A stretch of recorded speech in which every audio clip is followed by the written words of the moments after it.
સાસણની અંદર હવે લોકો સિંહ જોવા માટે વધુ આવી રહ્યા છે। અન્ય રાજ્યોમાં થયેલા હુમલાની ઘટના બાદ ઓપરેશન સિંદૂર થયું હતું અને ત્યારબાદ હવે પ્રવાસીઓ ઉત્તર ભારત જવાને બદલે સાસણમાં વધુ આવી રહ્યા છે। મારું નામ શેખર છે અને હું કચ્છથી આવું છું અને અત્યારે ગીર ફરવા અમે વેકેશન કરવા આવેલા આખા ફેમિલી સાથે અને ખૂબ સારો અનુભવ રહ્યો અહીંયા અમારો। મેજર બહુ જ સરસ વસ્તુ લાગી તો એક આયોજન અને જે કેટેગરી વાઇઝ જે ડિસ્ટ્રીબ્યુટેડ તમે કેટલા જણા છો એ પ્રમાણે સીટ એલોકેશન સાથે તમને જે ગાડી જોતી હોય એ પ્રમાણે ગાડી મળે। એના સાથે વધારે સરસ વસ્તુ એ લાગી કે ગાઈડની પણ સુવિધા છે, એટલે તમે જ્યારે એ જગ્યા ફરો છો ત્યારે તમને ડિટેલમાં બધી વસ્તુઓનો અનુભવ થાય એ રીતના ગાઈડ સાહેબ અમને ગાઈડ કરતા હતા। અને વધારે સરસ વસ્તુ કે આ જ્યાં આપણે અત્યારે ઊભા છીએ આ સદન જ્યાં આખા ગીરની ઇન્ફોર્મેશન મળી જાય છે, તમને જે ટાઈપનું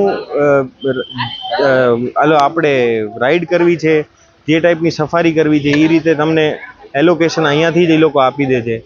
અને ઇન્ટરનેશનલ જ્યારે અમે સફારી કે ઇન્ટરનેશનલ જ્યારે અમે કોઈ આવા વન વિભાગ કે જંગલ વિસ્તાર કે અમે એ બધા જોયા તો એનાથી કમ્પેર કરતાં પણ એવું લાગે છે કે અહીંયા આપણે સુવિધાઓ ઇન્ફોર્મેશનમાં પણ લેક નથી થતા અને બધી વસ્તુ એક સ્ટાન્ડર્ડ।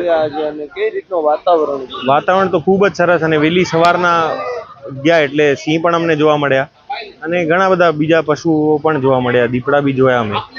પણ ઇન્ટરનેશનલી સ્તર ઉપર જ્યારે લાયન ઓછા છે તો ઇન્ડિયા એને રિપ્રેઝેન્ટ ઇન્ટરનેશનલી કરે છે તો અમને ખૂબ જ આનંદ થાય છે કે આવી રીતે આપણે રિપ્રેઝેન્ટ કરીએ છીએ। એટલે આપણા માટે ના ભારતીય હોવાનો પણ જ્યારે ઇન્ટરનેશનલ ટુરિસ્ટ આવે એ પણ આપણે ગર્વ થાય કે આ રીતનું રિપ્રેઝેન્ટેશન આપણે ઇન્ડિયા કરે છે, એટલે બહુ મજા આવી। मेरा नाम श्रेया है और मैं कलकत्ता से हूँ। तो पहली बार आए हैं, पहली बार आके एक्सपेक्टेशन नहीं थे कि दिख पाएंगे, लेकिन एकदम करीब से देखा। एक नहीं 5-6 सेट देखे, 5-6 सेट देखे, एकदम करीब से देखे तो बहुत अच्छा लगा। पहली बार देख रही। एक्सपेक्टेशन सुबह के टाइम आया था ना, इसलिए लगा था शायद कुछ देख पाएंगे, लेकिन हाँ देख के बहुत अच्छा लगा कि हम देखे इतने सारे। बहुत अदर भी गए थे हम, लेकिन कुछ ज़्यादा कुछ देखने को नहीं मिला, लेकिन यहाँ पे मिला जो सुना था वो मिला देखने को, तो अच्छा लगा बहुत। અમે કચ્છ ગાંધીધામથી આવીએ છીએ અને છેલ્લા 3 દિવસથી ગીર સફારી અને ગીરના આજુબાજુનો આખો વિસ્તાર અમે ફર્યા છીએ અને આજે પર્ટિક્યુલર તે અમે સફારી માટે ગયા હતા અને એનો અનુભવ અતિ અદ્ભુત રહ્યો। ત્યાં કને અમે સિંહ જોયા, હરણ જોયા અને બીજા નાના નાના પશુ પક્ષીઓ ઘણા બધા જોયા